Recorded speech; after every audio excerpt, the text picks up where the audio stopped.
So, Revit MCP. Let's talk about this. In this video, I want to cover what is it, how does it work, why use it, some common questions about it, and the biggest issues about MCP. And also, I'm going to share my opinion on what you should focus on instead. An important note, I'm not going to cover MCP setup in this video, that's topic for another video, but now let's talk about what is Revit MCP server. So I prepared this diagram for you, so it's a little bit easier to explain what it is and simplify it a bit. And first, we're gonna go a little bit technical, and then I also have a really cool analogy that's gonna relate to your real work. But first, MCP server for Revit. MCP stands for Model Context Protocol, and it acts as a bridge between your AI model and Revit. This allows you to ask AI questions in plain English to read or modify your model, and it can execute this request using MCP Tools. And now I'm just gonna cover this diagram of the flow, how it actually works. So it's always gonna start with you kind of asking AI to do something in Revit. How many doors in level 2? Show me room areas by department, delete all walls. Well, maybe not the last one, but you get the idea. You give a prompt to AI, then it starts processing it through AI models. Claude is going to be the most popular because, well, they invented MCP, but also others like Gemini, ChatGPT, even Cursor IDE, they all have MCP connector. But I think Claude will always have the best support because, well, they invented it. But others, I don't think they're gonna lag behind too much. Now, when you're gonna kind of ask AI and it's gonna process through any of this AI model, it's gonna have a look at available MCP connections. And one of them is gonna be your MCP Revit server. This is where AI can understand your kind of request and how to execute it in Revit actions. Because it will able to choose from available MCP tools, which we're gonna talk about in a second. Once it's going to select the correct tools for the request, it's going to send Revit API request to read or modify Revit model. That's going to capture results and it's going to communicate back to you, to the user. Now, we have two things to talk about. First of all, MCP tools. These are available pre-written code snippets that AI can use to execute in Revit. For example, it can be how to kind of read your model, how to read parameters, write parameters, create wall, delete element, export it, and you just create lots of these different tools. And then AI gonna look at that and kind of judge what it can and cannot do. Because sometimes you're gonna ask it to do something that it doesn't have tools to do. It's just gonna tell you, well, I cannot really turn on work sharing because I have no idea how. These are like the tools available. This is what I can do. And well, with these tools, I can create whatever you ask me. And it can be very flexible, right? Sometimes it's gonna read parameter, write parameter, and so on. Also, about these MCP tools, I'm just gonna show you a quick example. For example, on GitHub, there's MCP server for Revit and Python. Just one of them, there are multiple. If you're gonna scroll down there, you see supported tools. And then the tool name, get Revit status, right? What it does. Then list all levels, get Revit view, place views, list families, like get current element, blah, blah, blah, blah. And you see it keeps updating. They wanna add how to get selected elements and so on. It's just an example. Like in theory, you can create any tool you want. You just have to describe what it should do and how it works with actual code. And also it has to be formatted in a specific way, but that's not what the video is going to focus about. Let's get back. And yeah, once it selects the tools, it's going to use them to, well, actually that's where the connection happens, but it kind of happens like that. It's going to make the Revit API calls in Revit model where it can extract project information, analyze and visualize data, modify element parameters, connect with other tools, automate your work, and all these kind of things we all dream about, right? And then obviously it's going to grab the data, send back the results so it can display it back in the chat and tell you like, hey, there are 5 doors on level 2. Would you like me to do anything else? And this is going to work as a loop, right? It's going to repeat until one of you quits. Now, I know it might still go over your heads for some of you, so let me explain it in very, very simple terms. So think of it as a client asking for project changes. You, the client, ask project manager, which is AI, to make some changes. Then project manager understands the requests and creates a plan. Then project manager can also look at available workers and their skills in the office, which is going to be MCP tools. And then it's going to assign the right person or multiple to make changes on the real Revit project. Then project gets updated by one or multiple workers and the progress is communicated back to project manager. And then project manager just updates the client and asks, are there any other changes? And this loop is going to continue until the client is happy or just project manager quits altogether. So that's kind of the goal. Now, I also want to address one big question right away, which is MCP versus custom tools. And any custom tools, pyRevit, C#, Dynamo, doesn't matter. Because some people think that MCP is that magic bullet that's going to replace all custom tools. We don't need developers anymore. And shortly, it's not. They're not even in the same category, in my opinion, because, well, let's break down custom tools and MCP. For example, custom tools, you'd want to use them on repetitive tasks, something where you need predictable output. So you always provide similar input and you get similar output. Of course, there are like some settings you can tweak so it changes, but overall it's very, very predictable. And it matters on where precision is critical. Maybe when you automate something with structure, you definitely want to be nearly 100% correct. Also, it's going to help you avoid human error, which we're going to talk more about MCP in a second, because, well, there is still element of human error in MCPs, but custom tools, well, they try to get rid of that. Also, if speed matters, because custom tools, they're going to be faster than MCPs all the time, because MCP, it has to think what to do, what tools to use, then it's going to use one tool after another. So, yeah, custom tools going to, like, you just click, you give it input, it does it right away, it's going to be way faster. Also, a big point if you want to do some large batch processing, because with custom tools, is it 1 element, 1,000 elements, 10,000 elements, doesn't matter. With MCPs, you can get in situation where AI can get lazy. Let's say you try to do something on 200 sheets, it starts working, and then at a certain point it tells you like, well, I did 48 sheets, I think that's enough, what do you think? Should I continue or do you like the results? And you'll be sitting there like, no, continue. And the issue is that because this creates a very high context, which results in high token, which results in high kind of billing, right? Because AI costs money. The more context you give, the more power it needs, the more money it will ask from you. So also, this is why custom tools also going to be better because, well, you write code once, you can run it one time, 10,000 times, it doesn't matter. It's not going to cost you anything. MCPs, sometimes you can have very weird requests that require a lot of data, a lot of analyzing, and it can cost you a lot of money eventually. Now, I know I sound a little bit grim about these MCPs, but I think they have also the positive side. So when do we actually want to use MCPs? Well, maybe on some one-off questions, which also can be very flexible. Right, you ask something, it looks like, okay, for this question, I need to use these 5 different tools to read information, to analyze it, and so on. Or maybe when task is a little bit too vague for the code, right, you would have to create 10 different tools to get little information here and there.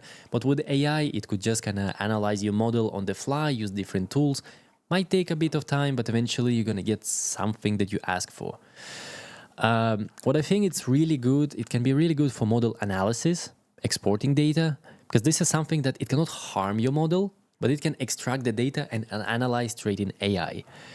However, the question is do you trust the data? You probably need to add a lot of proof in whatever it says, so it has to also kind of give you some visualization so you can verify the data. But I think once we get there, it's going to be very, very useful for this kind of conversation with AI. Okay, how many rooms we have, how many apartments, does it follow regulations and so on. You might get it there eventually for sure. And I think MCPs can also be cool for triggering certain custom tool automations. So you tell MCP okay, end of the day, now do our backup routine. Then it goes, okay, executing tool number 1, export all AFCs. Executing tool number 2, save all PDF. Tool number 3, maybe also connect to other tools, send email to clients saying, here's your daily update on whatever, and so on. It's also kind of very good at interacting with others, because you can have AI and multiple MCPs. One to Revit, one to email, one to, what people use, whatever, right? Database, maybe one to some web service, and so on. They're it can connect pretty much to everything nowadays. It sometimes just limited what it can do. Now, that was a bit too long, but to summarize, custom tools will always be more reliable, predictable, and easier to deploy in production. MCP workflows, they're going to be always more flexible, but also prone to errors because of bad prompting, or because of bad MCP tools, lack of MCP tools, or AI hallucinations in general. So you have to always pick what suits you better, and that's why I say that MCPs and custom tools, they're not even in the same category. And one thing worth mentioning is that you should definitely not use MCPs for very critical tasks, especially when it modifies geometry, when it can delete something, modify parameters. Well, modify parameters can be fine, but you just have to be careful with prompting. And we're going to talk about prompting in just a second. I just have one more point to make is that, well, MCP can replace small tools, but not the big ones. The thing is that it can be really good at replacing the small tasks where you just need something quick, like select all floors on level 5 or get me some information about this and that, right? You could create tools for that, but if it's something that you only need 1 or 2 times, sometimes it doesn't make to create a tool, so MCP might be better there. However, also remember, it won't always be faster, because mainly we create custom tools to be faster or to do something that's not possible by default. But with MCPs, most of the examples we do nowadays is also possible to do manually. When you say like select all floors on level 5, sure, it needs to read your information, get all the floors, read parameters, and it's going to be like step-by-step operations. Or you could just like create schedule, category, floors, then another one, parameters should be level 5, click, select, done. Probably it's going to be like 2 to 3 times faster to do it manually. But if there's like many steps, maybe MCP will win. It will always depend. Just know that MCPs, they won't be the fastest tools because of the thinking involved, this back and forward between Revit, MCP, back and forward, and so on. So you have to really kind of get a feel for that later on. Now let's move to the big issues about MCPs. Because, well, when we compare MCP or AI in general to custom tools, there's a massive issue, and it's us humans. We can give MCP the best tools, set up the best guardrails, but then we as users can give it weak prompts, it can interpret it differently, and obviously gonna give you the wrong results. For example, I saw a really good example where somebody asked AI to renumber doors from 1 to 10. Logically, all of us assume that we want to renumber 10 doors from 1, 2, 3 until 10, right? Well, AI might find like different solution. It might find, hey, there's a door with number 1, let me change it to number 10. Technically, it renumbered a door from 1 to 10. You see where I'm going? Like the prompts can always have this kind of hidden meaning inside of them that we don't even notice because, well, that's not how we think. But AI, well, logically, AI also did the job, right? And for example, there's also a trending story right now where a CEO of some company says that Claude inside Cursor has deleted their entire production database and all their backups on Railway, which is like the provider. Without any confirmation, they just wrote some prompt, gone in 9 seconds. That's what they wrote. I can show you quickly the article. That's, I think, the original article on Twitter. You can see right here, deleted our production database and all volume level backups on Railway, took 9 seconds. Again, I haven't found the exact prompt they wrote, and also this whole article is AI generated. You can see some hints why. Probably, I don't know, 90% of this is AI, so I didn't even read it once I saw that there's like these dashes. And also it reminded me this bit from like Silicon Valley. I just want to show it to you. I have no idea if I can. In worst case, I think this video is demonetized, which I don't care about. So let's just watch it. It's possible that Son of Anton decided that the most efficient way to get rid of all the bugs was to get rid of all the software, which is technically and statistically correct. But artificial neural nets are sort of a black box, so we'll never know for sure. You get the point? Like, if you ask AI to get rid of all the bugs, the most efficient solution is just delete the whole code. Yeah, I think that shows you that you don't always know how AI will interpret your prompt, especially when it's like a tricky one. Yeah, now I just want to give my conclusion because, well, I feel like I'm ranting a bit too much, so I think I need to wrap it up. But in general, I think MCPs, they are overhyped right now. They are awesome for LinkedIn posts showing like, look, I talked to AI and it automates my project. But at the same time, the person who does this post goes back to working manually or with custom tools. But we don't know the code that went in. Maybe they just defined like the whole coordinates. So it's a bit tricky to judge. Definitely amazing for the post. You see like somebody asks something, lots of things happening, and there are valid use cases a lot. But most of these posts, well, they're just demos that we will never work in real world. Just know that. And I feel like it's like this generative design back in the day when it promised to revolutionize the AEC industry, but then it died and now everyone is just making fun of it. And honestly, I don't get why, because there's still potential for good workflows with generative design. But anyway, maybe some other video I can talk about this more. Yeah, but MCP servers, they still have potential. It's very early. We need to see where it goes, where people find them useful. And I think we're going to see a few cool examples in the future, how people actually use it in real production, when people will dial it in, test it enough. Because right now, even people who make them, not everybody puts it in production. They just think logically, well, what's the worst that can happen? And does it actually make us more productive? All right, and I think I just need to wrap up this video. It gets a bit longer than I expected. I'm going to show you how to set up MCP server with pyRevit so we can test it and play around with this.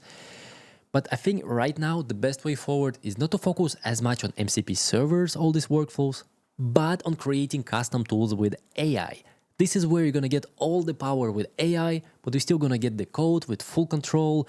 It's going to behave consistently. It's going to be fast, predictable. Yeah, and you can pretty much make it do whatever you want as long as you understand programming basics and you know how to also kind of nudge AI in the right direction.